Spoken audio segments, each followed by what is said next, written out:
My name is Patricia Drummond. I'm 53 years old, and I need to tell you something that still keeps me awake at night. I installed hidden cameras in my own home to catch my husband cheating. What I discovered was so much worse than an affair. Let me be clear about something from the start. I'm not the kind of woman who goes around spying on people or setting traps. I'm an architect. I design buildings. I solve problems with logic and planning. But for months, something had been eating at me, something I couldn't quite name. It was in the way Robert smiled when I announced my business trips. It was in the way my niece Melissa suddenly needed to drop by the house all the time, always right before I was about to leave town. I make good money, $210,000 a year, and my job requires me to travel frequently to project sites. Robert worked in IT management, made $98,000, and stayed home most of the time. We'd been married for almost 3 decades. I thought I knew everything about him. I thought we had no secrets. I was so wrong it's almost funny. Almost. This is a long and painful story, one that ended with me standing in my own living room, watching my husband play father to children who called him daddy, while my niece, my own flesh and blood, stood there with guilt written all across her face. But I'm getting ahead of myself. To understand how I got to that moment, you need to hear the whole thing from the beginning. This story has twists you won't see coming, moments that made me question my own sanity, and an ending that changed my life forever. If you want to know how a woman who thought she had a solid marriage discovered her husband had been lying about the most fundamental things for a decade, then stay with me. Subscribe to hear the rest, because what comes next will make you understand why sometimes the person sleeping next to you is a complete stranger. Let me take you back to where it all started to unravel. The first crack in my reality appeared on a Tuesday morning in March, about 4 months before I installed those cameras. I remember the exact date because it was the day I was supposed to fly to Chicago for a 3-day consultation on a retail complex project. I was in our bedroom, packing my suitcase, when I noticed something that made my stomach twist. Robert was humming. Not just humming, but actually humming a cheerful little tune while he got dressed for work. My husband was not a hummer. In 29 years of marriage, I could count on one hand the number of times I'd heard him hum. But lately, every time I mentioned a business trip, there it was, that damn humming. I zipped my suitcase and watched him in the mirror.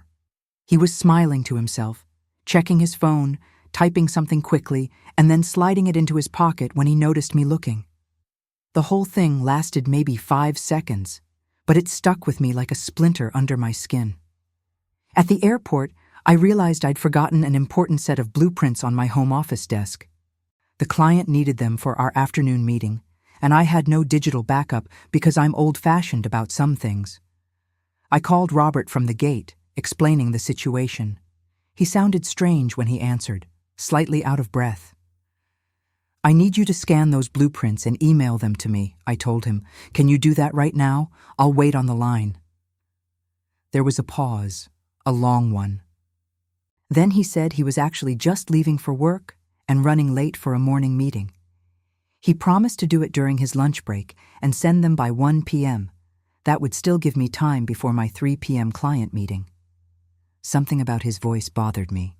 Robert never ran late for work. He was compulsively punctual, the kind of man who set 3 alarms and still woke up before any of them went off. But I let it go. I boarded my plane and tried to focus on my presentation notes. At 1:15 p.m. Chicago time, I still hadn't received the scanned blueprints. I called Robert. It went straight to voicemail. I called his office. His assistant Gregory told me Robert had called in sick that morning and wasn't coming to work at all. My heart started beating faster. I called Robert's cell again.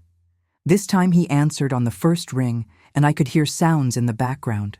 Children's voices, laughter, the distinct sound of cartoon music playing on a television. "Where are you?" I asked, keeping my voice steady. "You told me you were going to work." He stumbled over his words, said he'd felt sick after I called, decided to stay home, and completely forgot about the blueprints. The children's voices got louder in the background. I asked him what I was hearing. He said it was the television, just some morning show. But I knew the difference between a television and actual children in a room. I'd spent enough years wanting children of my own to recognize those sounds. He promised to scan the blueprints immediately. I told him not to bother, that I'd figure something else out, and hung up. I sat in my hotel room with my hands shaking, trying to make sense of what I'd just heard. Robert had lied about going to work. He'd lied about being alone. And there were children in our house. I called our home number from the hotel. It rang and rang. No answer. I tried his cell again.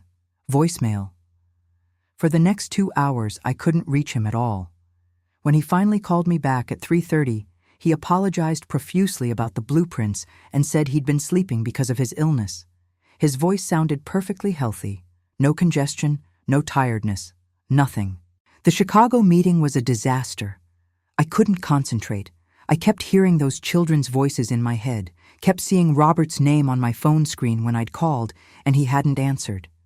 When I flew home 2 days later, I walked through our house like a detective, looking for evidence of something I couldn't even name.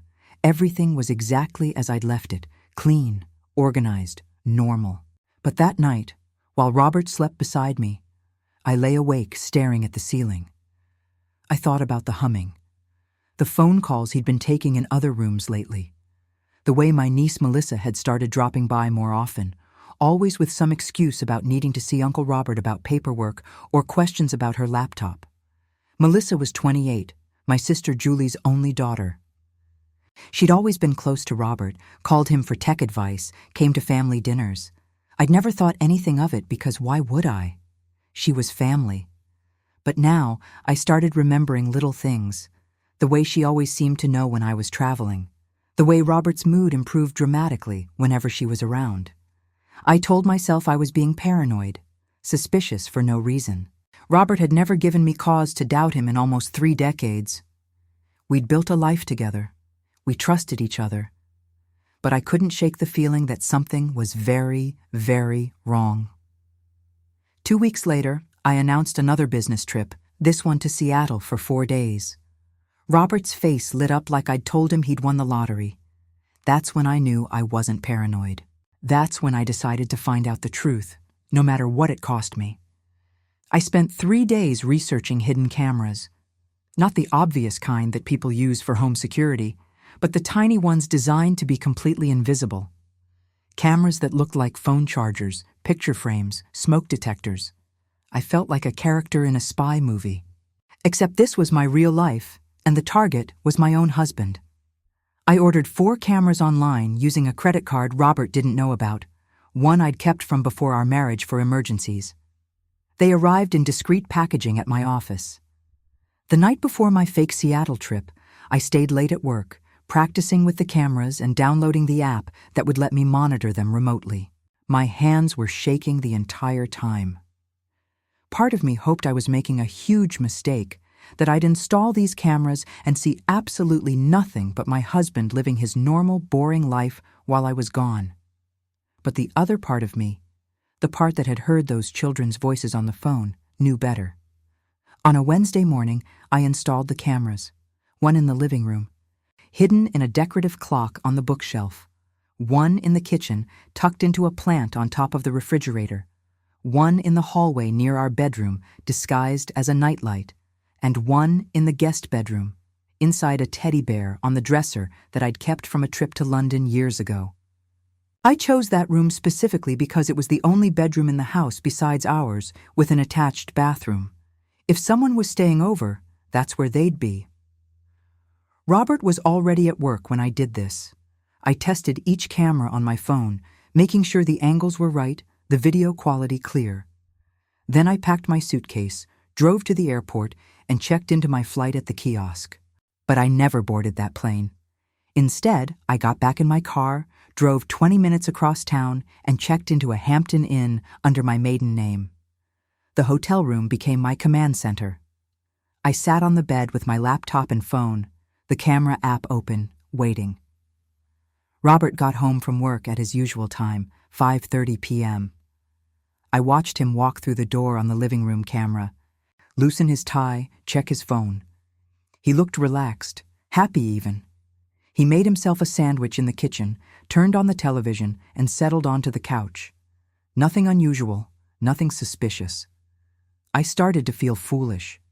Maybe I really was just a paranoid wife who'd wasted money on spy equipment because her husband had been in a good mood a few times. Then, at 2:30 the next afternoon, everything changed. I was trying to distract myself with work emails when I heard the alert from the camera app. Motion detected in the living room. I switched to the video feed and felt my blood turn to ice. Melissa was standing in our foyer. She wasn't knocking. She was using a key to let herself into my house. My niece had a key to my house, and I'd never given her one. I watched her close the door behind her and call out Robert's name, but not the way you'd call to an uncle.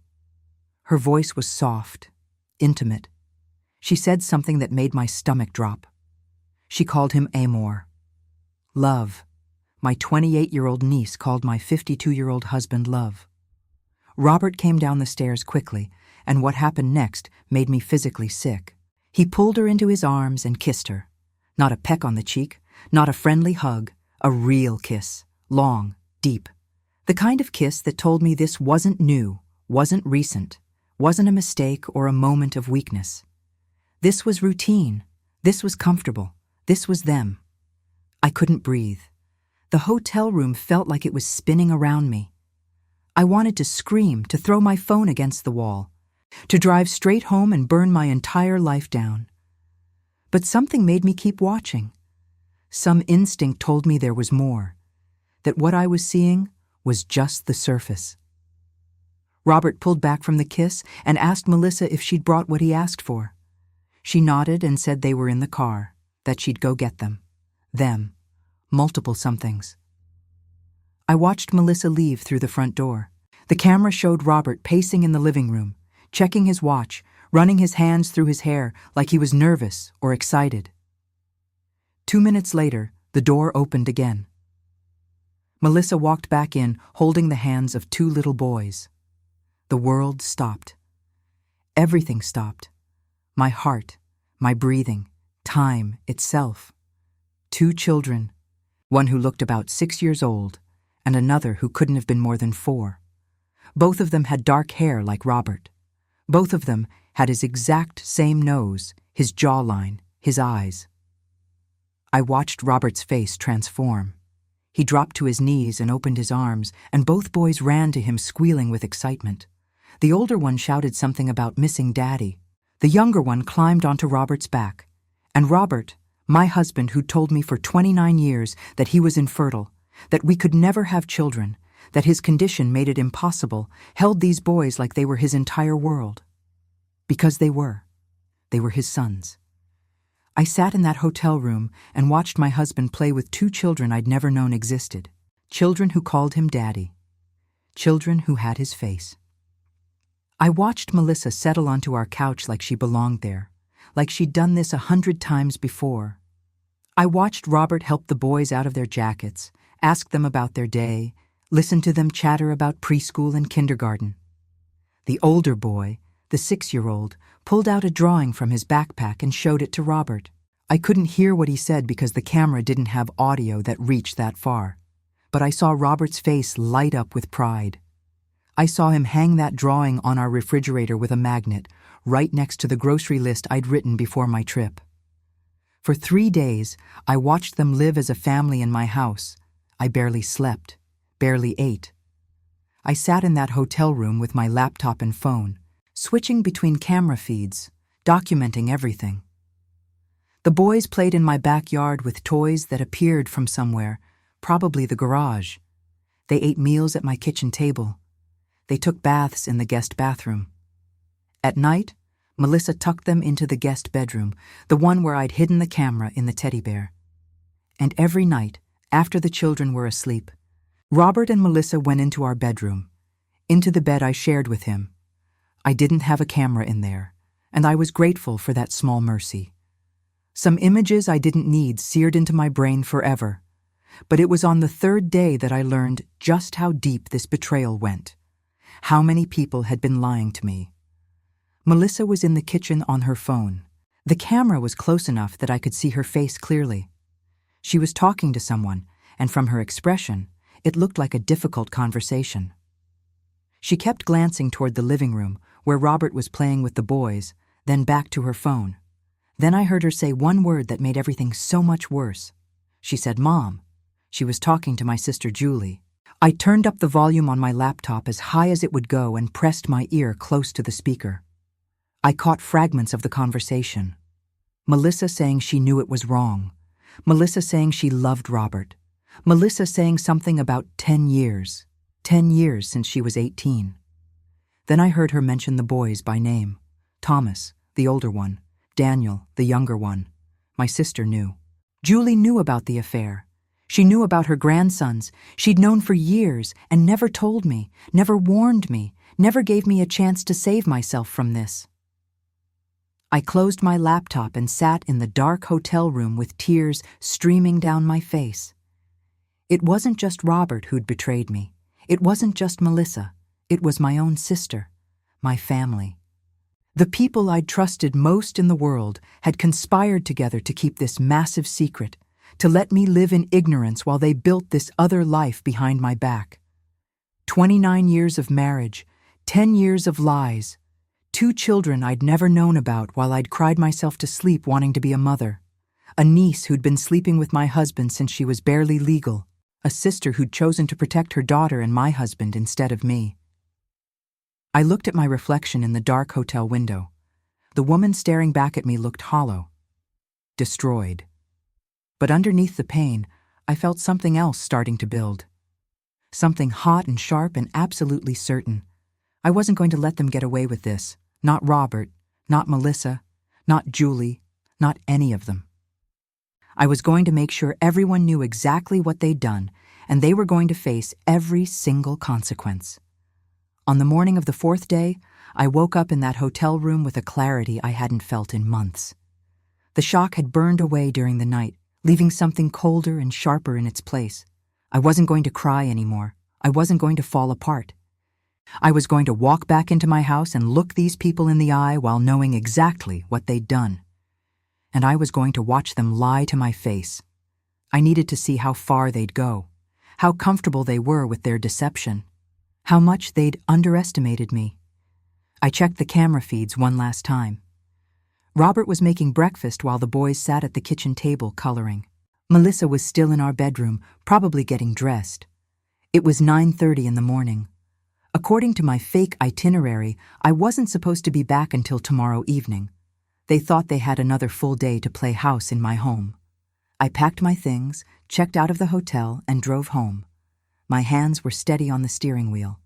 My mind was completely calm. I'd spent 3 days watching them, learning their routine, understanding how they moved through my space like they owned it. Now it was time to stop being the observer and become the disruptor. I parked my car 2 blocks away and walked to the house.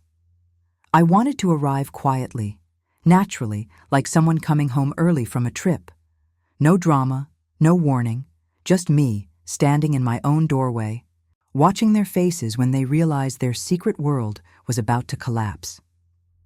At exactly 3 p.m., I walked up to my front door and rang the doorbell. I could have used my key, but I wanted to see who would answer. I wanted that moment of recognition, that flash of panic. Through the frosted glass, I saw movement. Then the door opened, and Melissa stood there with her hand still on the knob. I watched her face go through every stage of terror in about 2 seconds. Her eyes went wide.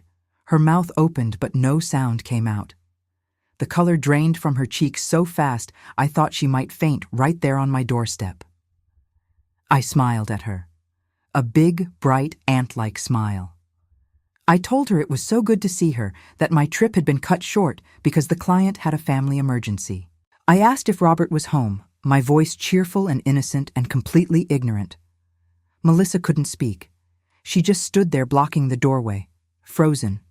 So I gently moved past her into my own house, and that's when I saw them. Thomas and Daniel, sitting on my living room floor surrounded by toys. They looked up when I walked in, and Thomas, the 6-year-old, smiled at me and said hello.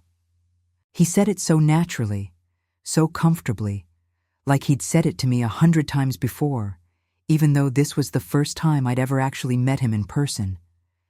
Then he said something that made my heart crack even wider.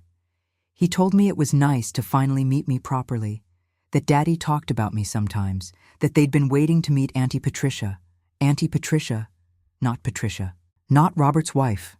They'd been told I was their aunt. Another lie in a mountain of lies. Robert appeared from the kitchen. I watched him see me standing there, watched his brain try to process what was happening. He looked at Melissa, then at me, then at the boys. I could see him calculating, searching for an explanation that would make sense. Some story that could explain why his wife had come home early to find her niece and 2 strange children in their house in the middle of a weekday afternoon. I didn't give him time to create that story. I walked over to the boys and introduced myself, shaking their small hands, asking their names, even though I already knew them. Thomas told me he was 6 and in 1st grade. Daniel told me he was 4 and liked dinosaurs. They were sweet kids, innocent. They had no idea they were standing in the middle of an explosion that was about to destroy multiple lives. I asked Robert if we could talk in the kitchen for a moment. He followed me like a man walking to his execution. Melissa stayed in the living room with the boys, and I could feel her panic radiating from across the house. In the kitchen, I told Robert I'd forgotten something at home and decided to come back early, that I hoped I wasn't interrupting anything. I asked him who the children were. He tried. I'll give him credit for that. He tried to sell me a story about how they were Melissa's friend's kids, that she was babysitting them for the afternoon and had asked to use our house because her apartment was too small. He said it with a straight face, looking right into my eyes, lying with the same ease he'd probably been using for 10 years. I nodded along like I believed him. I asked if the friend was picking them up soon. Robert said yes, probably in an hour or so. I told him that was perfect, that I'd love to relax after my trip. Then I did something I'd planned in the car on the way over. I asked him to run to the store and pick up some groceries for dinner, gave him a list, specific items that I knew would take at least 30 minutes to get. I needed him out of the house. I needed time alone with Melissa. Robert hesitated. I could see him trying to figure out if leaving was safe, if I suspected anything. But what could he say? How could he refuse to go to the grocery store without making me suspicious? So he grabbed his keys and left, probably texting Melissa a warning the second he got in his car. I walked back into the living room where Melissa sat rigid on the couch, watching the boys play. I settled into the armchair across from her, casual and relaxed. I asked her how she'd been, how her mother was doing, all the normal small talk. She answered in short, clipped sentences, her eyes darting to the door like she was waiting for an escape route to appear. Then I asked her something that made her entire body go stiff. I asked how long she'd been helping Robert babysit his friends' kids. I said it was so sweet of her to help out, that Robert had mentioned she'd been doing this for a while now. I wondered out loud when I'd get to meet the children's mother. Melissa's hands were shaking. She started to say something, stopped, started again. And that's when she made her mistake. That's when the pressure cracked her just enough. She said the boy's mother wasn't really in the picture much anymore. She said it quickly, defensively, like she was protecting something. Then she realized what she'd revealed and tried to backtrack, saying she meant the friend who owned them was busy with work. But it was too late. I'd heard what I needed to hear, the possessiveness in her voice. The way she'd said the mother wasn't in the picture, present tense, like this was an ongoing situation, not a temporary babysitting arrangement. The way she'd called them the boys instead of the kids, or her friends' children. I smiled at her and told her that must be hard, helping to care for children who weren't hers. I asked if she ever got attached to them, if it was difficult to say goodbye when their mother came back. Melissa's eyes filled with tears. She whispered that sometimes it was very difficult, that she loved them very much, that they felt like hers even though they weren't. There it was, the confession hidden inside what she thought was a safe conversation. She just told me she loved Robert's children. She'd claimed them as hers, and she had no idea I knew everything. I stood up and told her I needed to use the bathroom. I walked down the hallway, went into my bedroom, and retrieved my tablet from where I'd hidden it in my nightstand. The tablet that had every second of the last 3 days recorded and backed up to 3 different cloud services. When I came back to the living room, I didn't sit down. I stood in front of Melissa with the tablet in my hands, and I asked her one more question. I asked her if there was anything she wanted to tell me. Anything at all. A chance to come clean before I showed her what I knew. She looked up at me with tears streaming down her face, and I saw the exact moment she understood. The moment she realized I wasn't the naive aunt who'd walked in an hour ago. The moment she knew her entire world was about to end, and I hadn't even pressed play yet. I pressed play on the tablet. Melissa watched herself walk into my house 3 days ago with a key I'd never given her. Watched herself call my husband Amor. Watched herself kiss him in my foyer. I fast-forwarded to the moment she came back with Thomas and Daniel, to the moment Robert dropped to his knees and called them his boys. Melissa made a sound I'd never heard before, something between a sob and a gasp. She reached for the tablet, but I pulled it back. I told her we weren't done watching yet. I showed her the part where they had dinner as a family at my table, where Robert tucked the boys into my guest bed, where she and Robert disappeared into my bedroom together. Then I played the phone call, the one where she told my sister Julie that she'd been in love with Robert for 10 years, since she was 18, that Thomas was 6 and Daniel was 4, that she knew Robert was married to her aunt, but he loved her for real. When the video ended, the living room was completely silent, except for the sound of the boys playing with their toys, oblivious to everything crumbling around them. Melissa couldn't look at me. She sat with her head in her hands, shoulders shaking. I asked her one question. Just one. I asked her why she thought it was acceptable to sleep with a man 24 years older than her, a man who was married to her aunt since she was barely legal. She tried to tell me it wasn't like that Robert had pursued her, yes, but she'd wanted it, that they'd fallen in love. That age didn't matter when 2 people truly connected. All the usual justifications that young women tell themselves when older men groom them into relationships. I sat down across from her and explained something in a very calm voice. I told her that when she was 18, she was a teenager.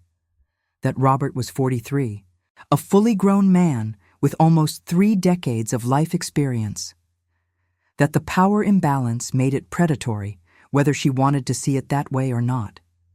That he'd taken advantage of her youth and her trust in him as a family member. But I also told her she was an adult now, that she'd had 10 years to tell me the truth, to stop this, to do the right thing, and she'd chosen not to. She'd chosen to keep lying, to keep sneaking around, to keep destroying my life while pretending to be my loving niece at family dinners. The front door opened. Robert walked in with grocery bags, took one look at my face and Melissa's tears, and dropped the bags right there in the foyer. I held up the tablet and told him I'd installed cameras, that I'd seen everything, that I knew about the 10-year affair, about Thomas and Daniel, about the lie he'd told me for 29 years about being infertile. Robert tried to approach me, started to say my name. I held up my hand and told him not to come closer, not to touch me, not to say a single word until I was finished.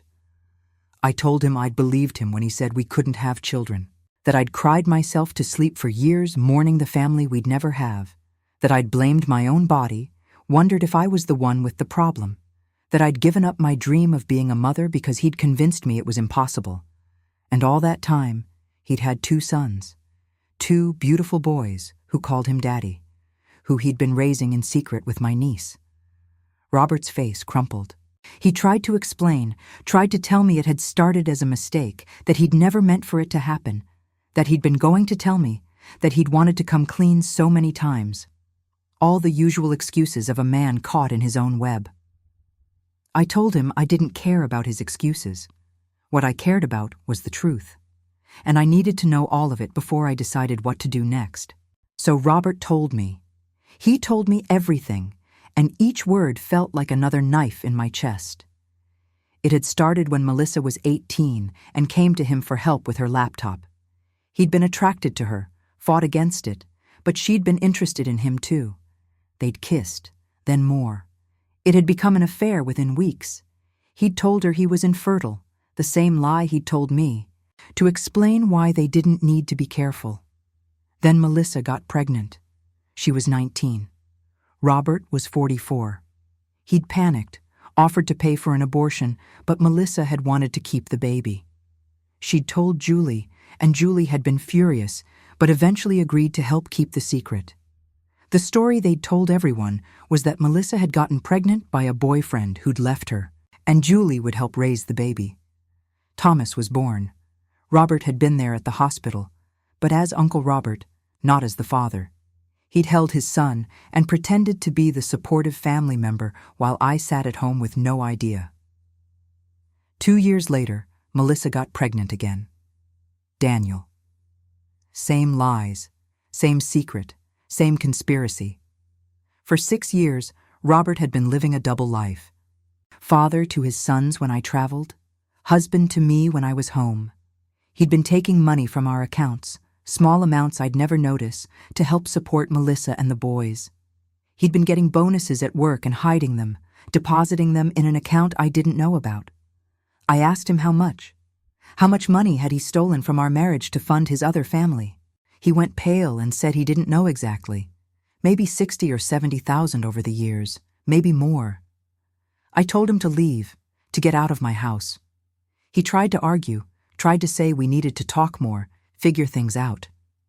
I told him if he didn't leave in the next 30 seconds, I'd call the police and report him for the financial fraud. He grabbed his keys and left. Then I turned to Melissa. She was still crying, mascara running down her face.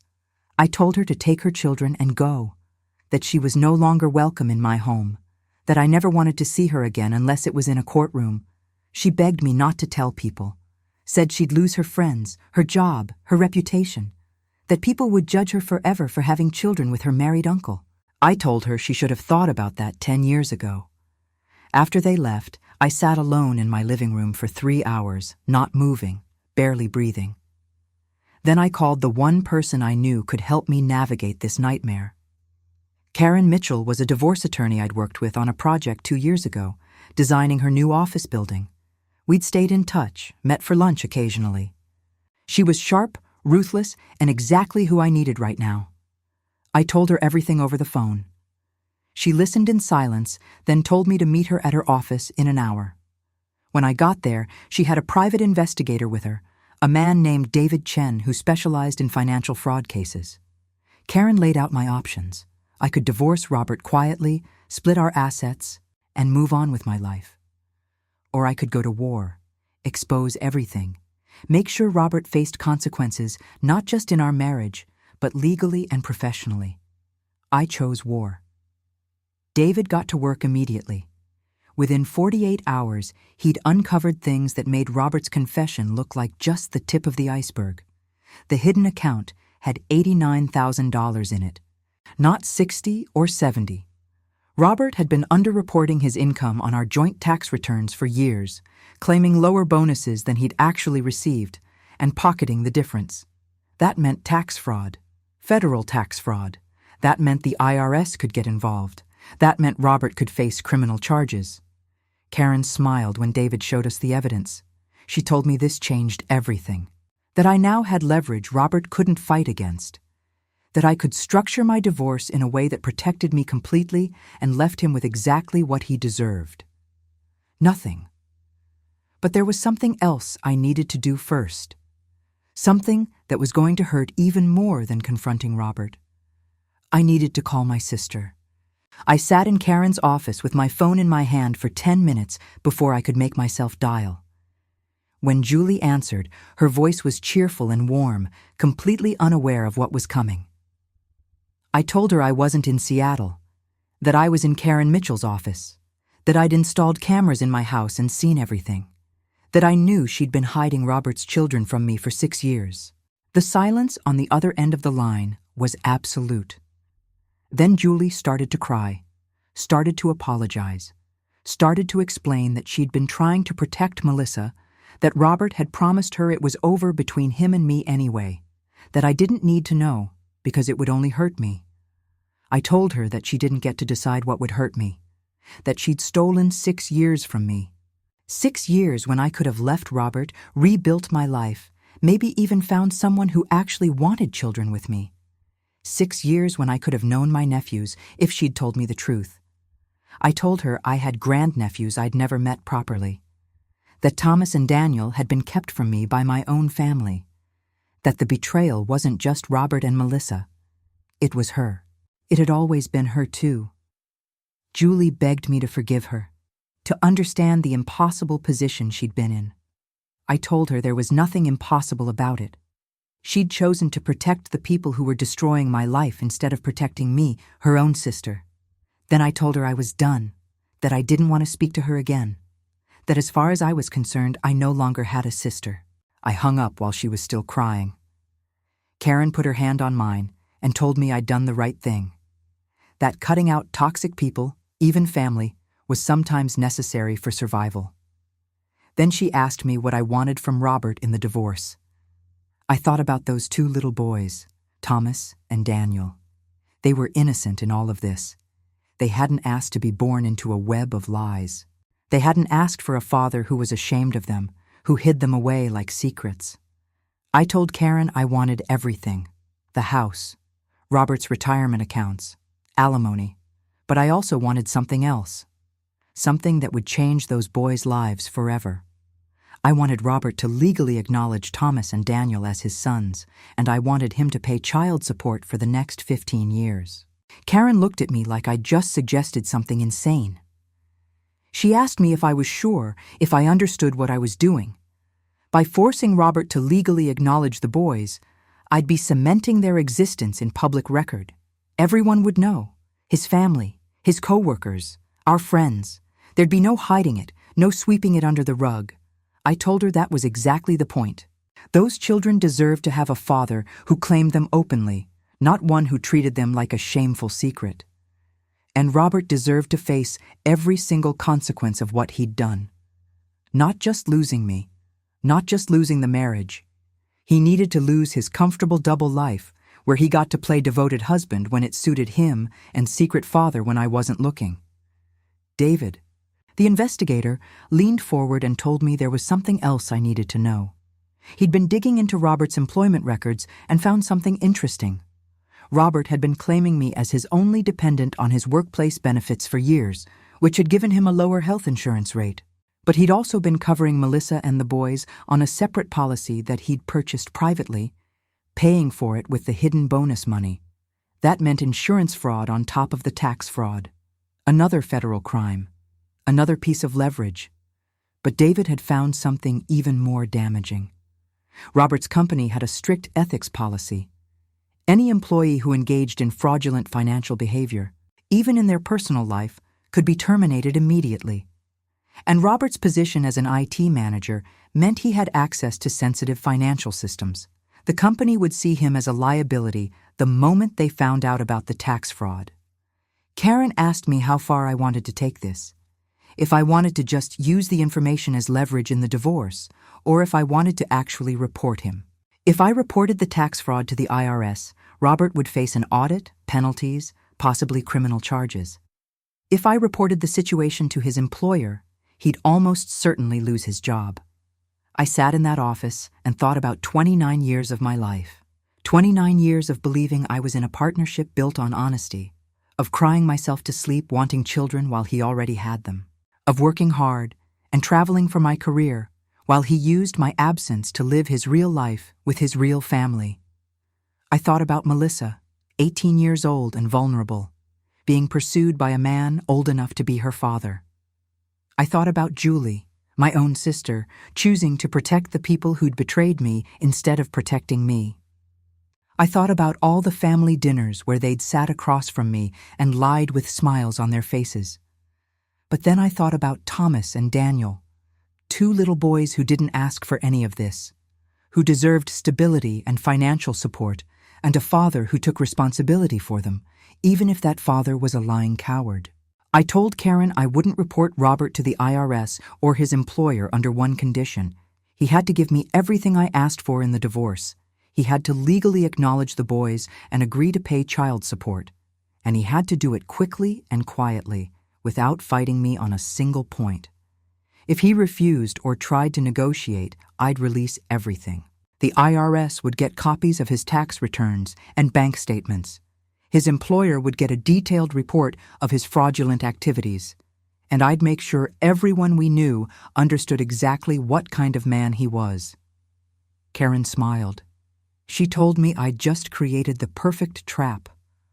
Robert couldn't fight without destroying himself completely. He'd have to accept my terms. David spent the next week building an airtight case.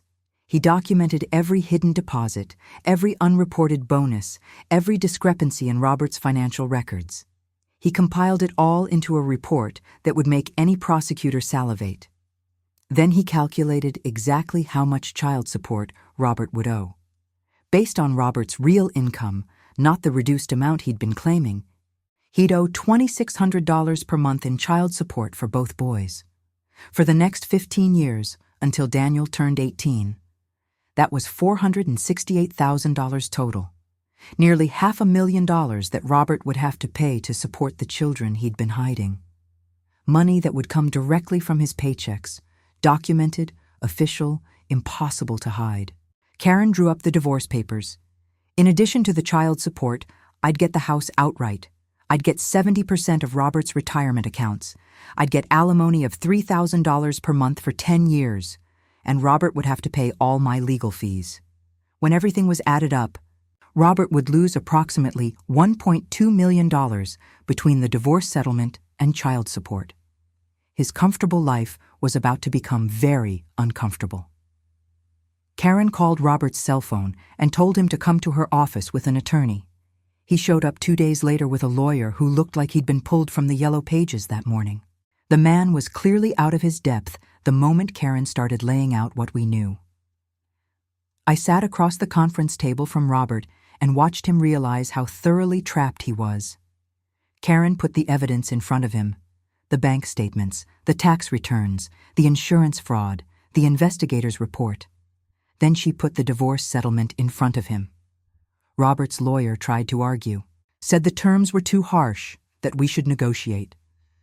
Karen pulled out her phone and showed him the IRS hotline for reporting tax fraud already dialed. She told him she could press send right now, or Robert could sign the papers. I watched Robert's face cycle through every emotion: anger, fear, desperation, grief. But mostly, I saw resignation. He knew he'd lost. He knew he'd destroyed his own life, and there was no way out. His lawyer told him not to sign. Told him they could fight this, that I was bluffing about the IRS. Robert looked at me, really looked at me, for the first time since this whole nightmare began. He asked me if I really would do it, if I really would destroy him completely. I told him he'd destroyed me first, that he'd stolen 29 years of my life and my chance to be a mother, that he'd conspired with my own family to keep me in the dark while he built a secret life with my niece, that he deserved every consequence coming his way. Then I told him about Thomas and Daniel. I told him those boys deserved better than a father who was ashamed of them. That by legally acknowledging them and paying child support, he'd finally be doing something right. Something that would actually benefit his children instead of just protecting himself. Something shifted in Robert's face. Maybe it was guilt. Maybe it was exhaustion.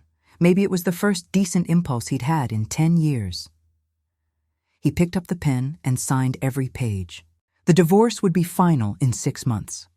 Robert would have to file amended tax returns and pay back taxes with penalties, but at least he wouldn't face criminal prosecution. He'd have to figure out how to survive on his reduced income after child support and alimony, and he'd have to face everyone knowing what he'd done. But there was still one more thing I needed to handle. One more confrontation that I'd been avoiding because I knew it would be the most painful. 3 weeks after Robert signed the divorce papers, I called Melissa. I told her I needed to meet with her, alone, without Robert. She asked me why, her voice small and frightened. I told her it was about the boys. We met at a coffee shop downtown. Melissa looked like she'd aged 5 years in 3 weeks.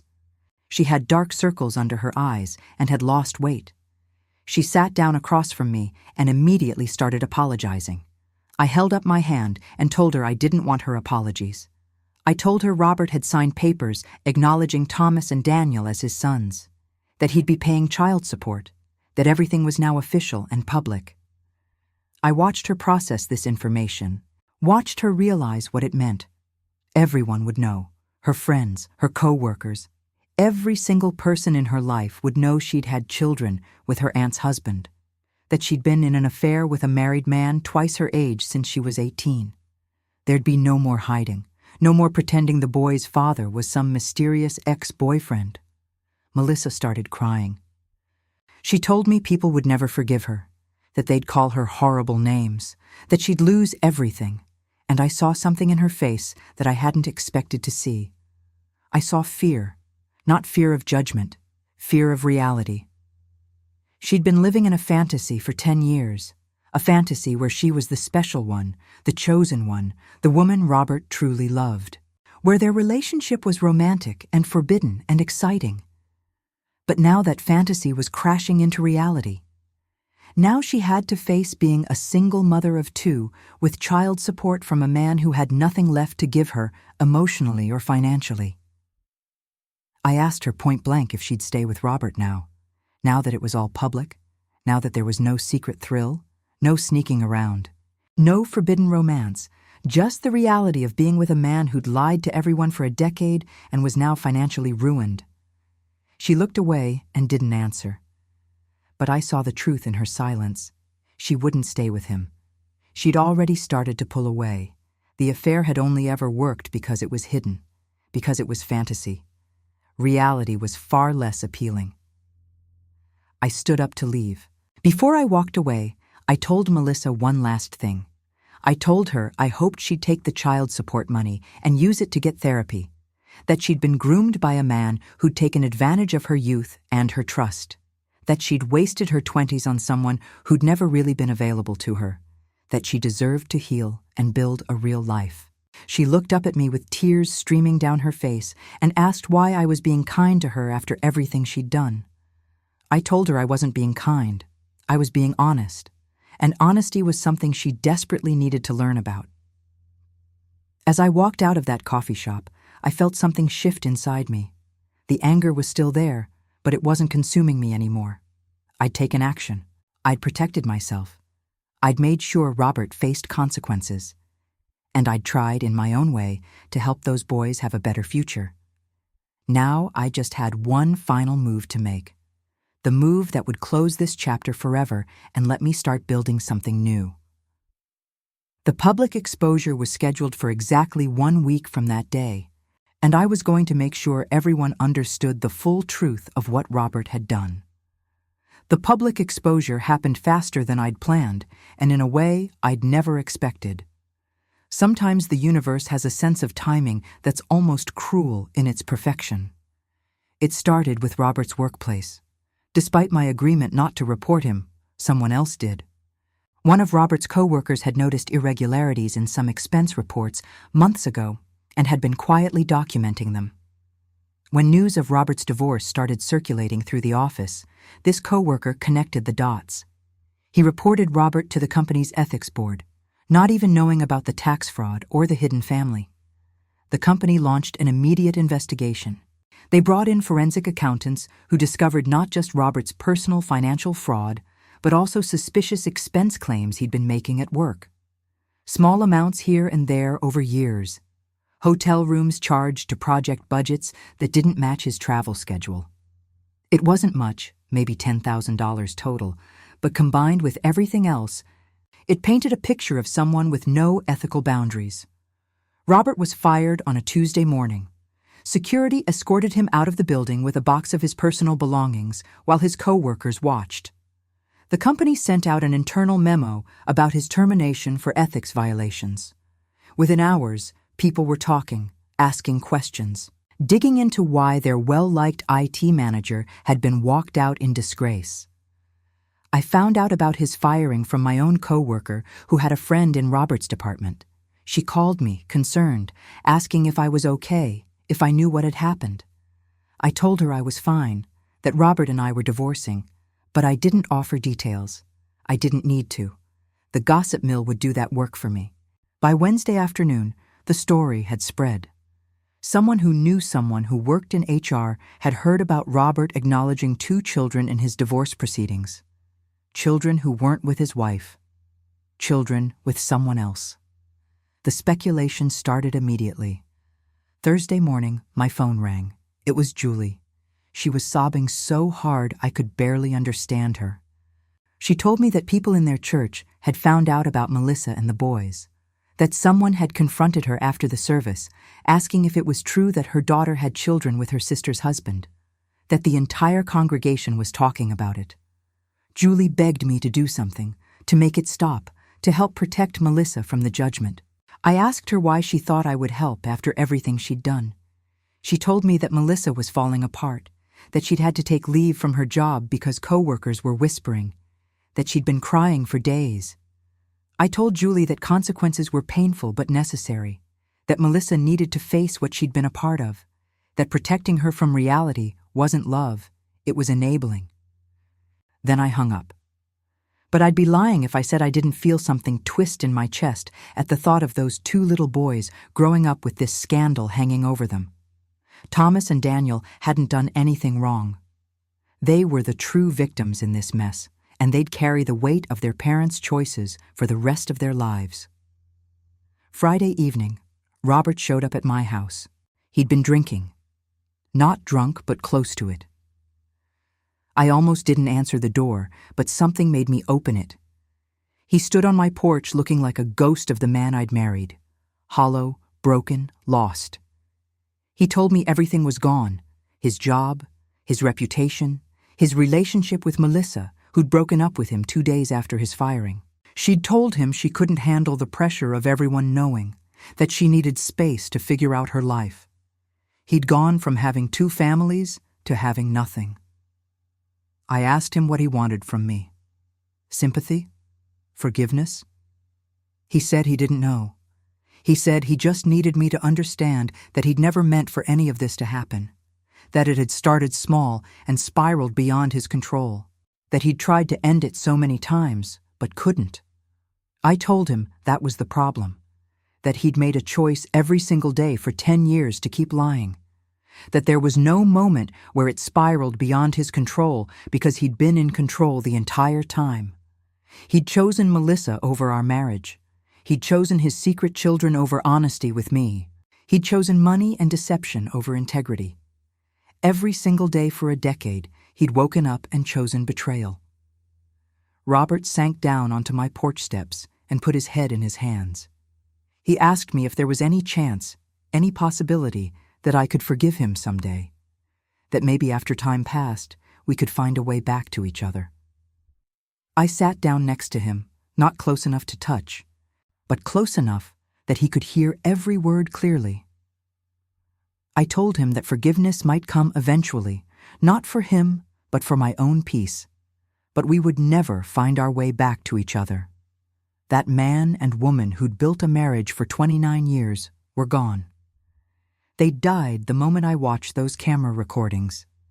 Then I told him something I'd been holding on to, something I'd discovered in my own reflection over the past weeks. I told him that his betrayal had stolen something from me that I could never get back. Not my marriage, not my trust, but my chance to be a mother. I was 53 years old. Even if I wanted to start over, find someone new, build a family, that door was closed. Robert had taken my fertile years and filled them with lies about his infertility. He'd let me grieve a childlessness that was entirely manufactured while he fathered children with someone else. That was the wound that would never fully heal. That was the thing I couldn't forgive, even if I wanted to. Robert started crying. Real, ugly, broken sobs. He told me he was sorry, over and over like a prayer. I stood up and told him I needed him to leave, that this was the last time we'd speak privately. Everything else would go through lawyers. He looked up at me with tears streaming down his face and asked me one last question. He asked me if I'd ever loved him at all. I told him yes. I'd loved him completely. I'd loved him with every piece of my heart. I'd trusted him with my whole life, and that's what made what he'd done so unforgivable. He hadn't just betrayed a wife. He'd destroyed someone who'd given him everything. Robert stood up slowly and walked to his car. I watched him drive away, and I knew it was the last time I'd ever see him as my husband. The next time our paths crossed would be in court for the finalization of our divorce. The following week, I did something I'd been avoiding. I reached out to Melissa and asked if I could meet Thomas and Daniel properly, not as their secret aunt, but as someone who wanted to know them honestly. Melissa was surprised, but she agreed. We met at a park on a Saturday morning. The boys were shy at first, confused about who I was and why I was there. Melissa had explained to them that she and their daddy weren't going to be together anymore, that things were changing, but they were too young to understand the full scope of what had happened. I spent 2 hours with those boys, playing on the swings, watching them climb on the jungle gym, listening to Thomas explain his favorite video game and Daniel show me his collection of small toy dinosaurs he kept in his pockets. They were sweet kids, smart, funny, completely innocent. Before I left, I pulled Melissa aside. I told her I wanted to set up a trust fund for the boys' education, that I'd be putting $50,000 into an account that they could access when they turned 18 for college or trade school or whatever they chose to do with their lives. Melissa's eyes went wide. She asked me why I would do that after everything that had happened. I told her because Thomas and Daniel deserved a future that wasn't defined by their parents' mistakes, because they were family, regardless of how they came into this world, because I had the resources to help, and helping innocent children was the right thing to do. She started crying and tried to hug me. I stepped back. I told her this wasn't forgiveness. It wasn't reconciliation. It was simply what needed to be done for those boys. She and I would never have a relationship again, but I wouldn't punish children for their parents' sins. As I drove home from that park, I felt the final piece of my anger settle into something else. Not peace, not yet, but acceptance. Acceptance that this was my reality now. That I'd been betrayed in the deepest possible way and I'd survived it. That I'd fought back and protected myself and made sure consequences happened. And now, finally, I could start to figure out who Patricia Drummond was supposed to be in the next chapter of her life. 2 years have passed since the day I walked into my house and found Robert living his secret life.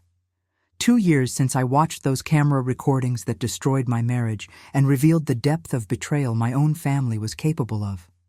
Sometimes it feels like it happened to someone else, like I'm remembering a story I heard rather than something I lived through.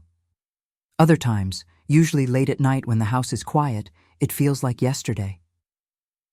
The divorce was finalized 8 months after Robert signed those papers in Karen's office. It was surprisingly anticlimactic.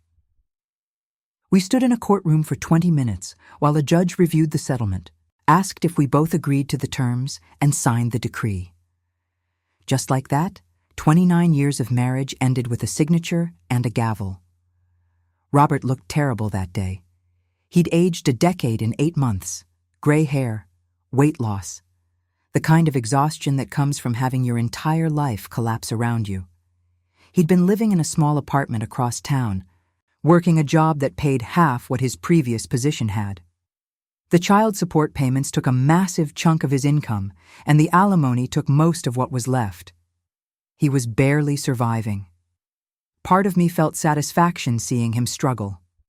The part that remembered all those years of lies. But there was another part, a smaller part I didn't like to acknowledge. That felt something closer to pity. He'd destroyed his own life just as thoroughly as he'd destroyed mine. Melissa never did stay with him. She'd broken up with Robert 3 weeks after his firing and started dating someone new within 2 months. A man her own age, someone who worked at her gym. I heard about it through the gossip network that still occasionally fed me information about my former family. The relationship lasted 6 months before ending. And from what I understood, Melissa had dated several other men since then. It became clear to me that Melissa had never actually been in love with Robert. She'd been in love with the fantasy, the secret, the forbidden nature of it all. Once everything was public, once the affair became mundane reality, she lost interest. Robert had given up everything for a woman who'd been playing house with him, not building a real life. The boys were doing okay, from what little I knew. Thomas was now 8, and Daniel was 6. Robert had visitation rights every other weekend, and according to the child support enforcement records Karen still occasionally sent me, he was paying on time. At least he was doing that right. I'd kept my promise about the education trust fund. $50,000 sat in an account waiting for them. I'd also sent birthday cards with cash inside each year on their birthdays. I never heard back from Melissa about the cards, but I didn't expect to. The gesture wasn't for her. It was for those boys, so they'd know that someone cared about them beyond the mess their parents had created.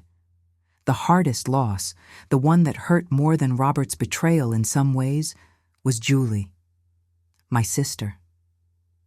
We hadn't spoken since that phone call in Karen's office 2 years ago. I'd seen her once, at our mother's funeral 6 months after the divorce. We'd stood on opposite sides of the church, made eye contact once, and looked away. No words, no acknowledgement. Just the heavy silence of a relationship that had been irreparably broken.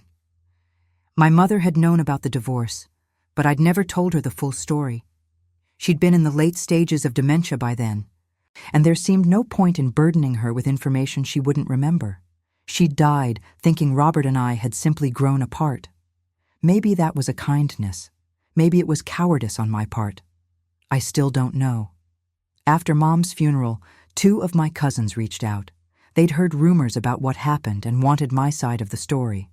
I gave them a simplified version, enough to explain why Julie and I were no longer speaking. They were sympathetic, but ultimately stayed neutral. Family politics are complicated. I understood, even if it stung. The house felt enormous after Robert left. Every room echoed.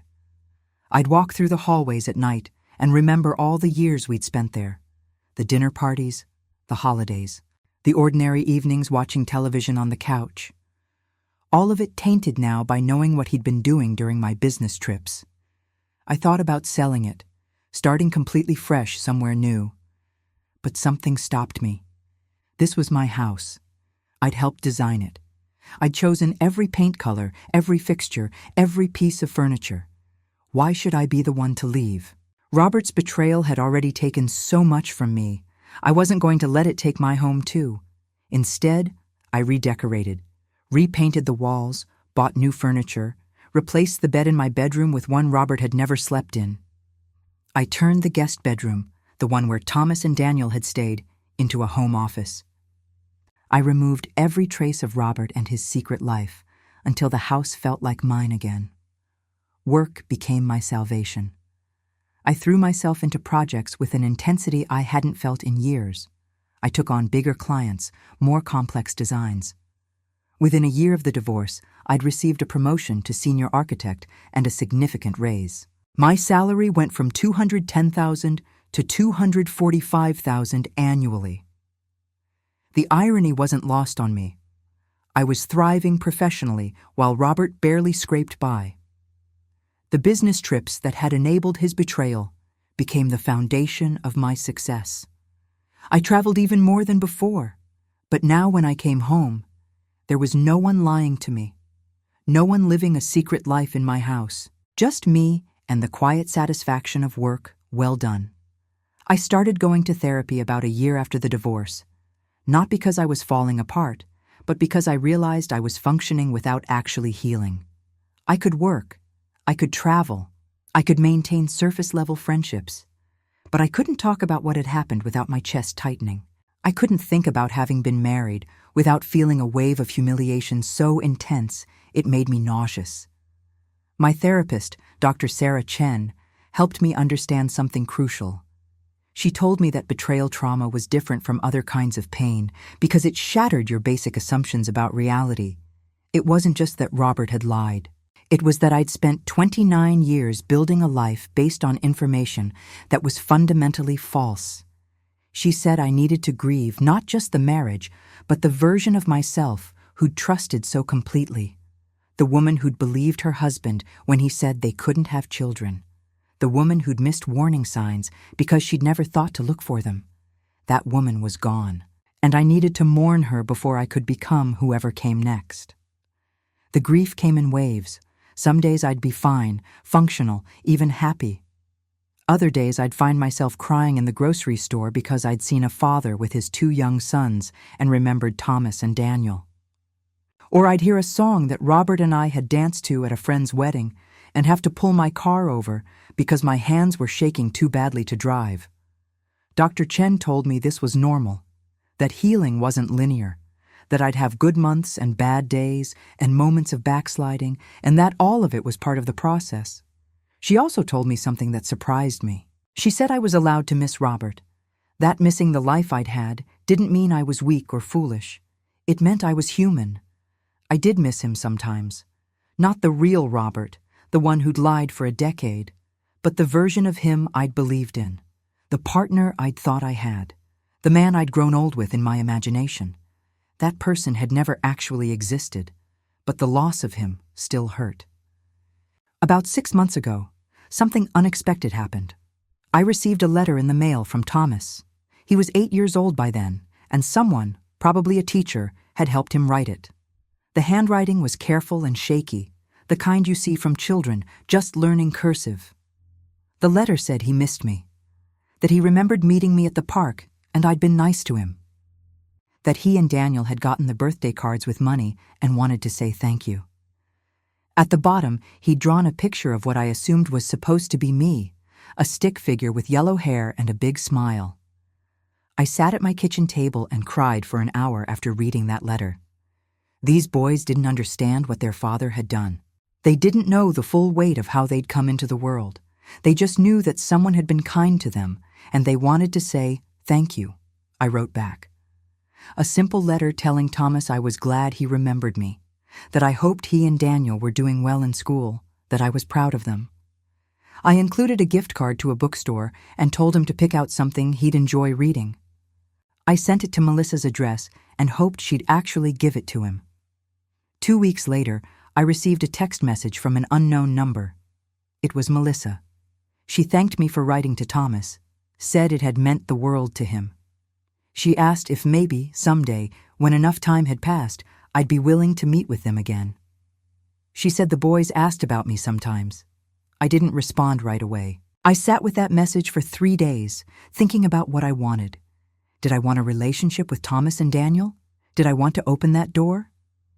They were my nephews, technically, even though the circumstances of their birth were so complicated. They were innocent children who deserved kindness. But could I separate them from the pain of how I'd learned about their existence? Could I look at them without remembering those camera recordings? I texted Melissa back and told her I needed more time, that I wasn't ready yet, but maybe someday. She responded with understanding and told me the offer would remain open whenever I was ready. If I was ever ready. Last month, I did something I'd been thinking about for a long time. I went on a date, a real date with a man I'd met through a professional conference. His name was Michael. He was 56, a civil engineer who'd been divorced for 5 years. We had dinner at an Italian restaurant downtown and talked about our work, our travels, our favorite books. It was nice, easy, uncomplicated. He didn't ask about my divorce, and I didn't volunteer the story. We talked about the present and the future, not the past. When he walked me to my car, he asked if he could see me again. I said yes. We've been on 4 dates now. I'm not in love with him. I'm not sure I'm capable of that kind of trust anymore. But I enjoy his company. He makes me laugh. He respects my boundaries. He's helping me remember that not all men are liars, that it's possible to connect with someone without building your entire life around them.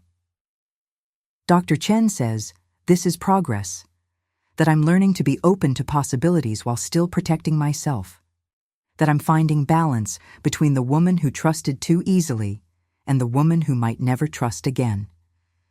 I don't know if Michael and I have a future. Honestly, I don't think too much about it. I'm learning to live in the present, to appreciate good moments without needing them to be forever. Forever didn't work out so well for me last time. My career continues to flourish. Last week, I was offered a position on the board of directors for a major architectural firm in San Francisco. It would mean relocating, starting completely fresh in a new city where no one knows my story. Where I could just be Patricia Drummond, accomplished architect, not Patricia Drummond, the woman whose husband had a secret family with her niece. I haven't decided yet if I'll take it. Part of me wants the fresh start desperately, the chance to be anonymous again, to walk into rooms without wondering if people are whispering about me. But another part of me feels like running to San Francisco would be letting Robert and Melissa win. Like I'd be the one hiding instead of them. This morning, I woke up early and went for a walk through my neighborhood. The sun was just coming up, painting the sky in shades of pink and gold. I thought about where I was 2 years ago. The woman in that hotel room, watching her life explode on camera feeds. The woman who'd been so broken she wasn't sure she'd survive. I survived. More than that, I rebuilt. I protected myself legally and financially. I made sure consequences happened for the people who'd betrayed me. I set aside my anger long enough to help 2 innocent children. I cut out the toxic people, even though one of them was my sister. I went to therapy. I learned to live alone. I went on dates. I thrived in my career. I did all of it. Me, Patricia Drummond, the woman I'd had to become when the woman I was proved insufficient for survival. And standing there in the early morning light, I realized something that made me stop walking. I realized that for the first time in 2 years, I felt something other than pain or anger or grief when I thought about what happened. I felt grateful. Not grateful for the betrayal, never that. But grateful that I'd found out. Grateful that I hadn't wasted another 10 years living a lie. Grateful that I'd had the strength to fight back instead of accepting it. Grateful that at 55 years old, I still had time to build a life that was entirely mine. Robert had stolen my past. He'd taken 29 years and filled them with lies. But he didn't get my future. That was mine. Every day of it, every choice, every possibility. I learned something profound through this nightmare. I learned that you can know someone for decades and still not know them at all. That the person sleeping beside you can be living an entirely different life. That family can betray you just as deeply as strangers. That trust, once broken, doesn't just heal with time. But I also learned that I was stronger than I'd ever imagined. That I could face devastating truth and not crumble. That I could make hard decisions to protect myself. That I could hold people accountable while still showing compassion to the innocent. That I could lose everything I'd built and somehow find the will to build something new. The woman I was before those cameras would have been destroyed by what I discovered. But the woman I've become, she's someone I'm starting to respect. Even like. She's harder than she used to be, more guarded, less willing to give trust freely. But she's also more authentic, more powerful, more fully herself. If you're listening to this story, I want you to hear this part clearly. If you're in a situation where something feels wrong, where small inconsistencies don't add up, where your gut is telling you that reality doesn't match what you're being told, trust yourself. Investigate. Ask questions. Don't let people gaslight you into doubting your own instincts. And if you discover betrayal, know that you'll survive it. It won't feel like you will. There will be days when getting out of bed feels impossible, when breathing feels like work, when you're certain the pain will never end. But it will. Maybe not completely, maybe not quickly, but it will lessen. And eventually, you'll find yourself walking in morning light, realizing you've built something new from the ashes of what burned down. I'm not entirely healed. I might never be. But I'm here. I'm standing. I'm moving forward. And some days, that's enough. My name is Patricia Drummond. I'm 55 years old. 2 years ago, I installed hidden cameras in my house and discovered my husband had been living a secret life with my niece for a decade. The betrayal nearly destroyed me, but it didn't. And that's the story I wanted you to hear. Before I go, I want to hear from you. If you've been following this story, please leave a comment and tell me what city you're watching from. I'd love to know where in the world my story reached. And if you haven't subscribed yet, please do. There are more stories here, more truths that need to be told, more voices that deserve to be heard. Thank you for listening. Thank you for being here with me through this journey. Thank you for letting me share the most painful chapter of my life in the hope that it might help someone else facing their own betrayal. Keep moving forward. That's what I learned. No matter how broken you feel, no matter how impossible the future looks, keep moving forward. One step at a time, one day at a time, one breath at a time. You're stronger than you know,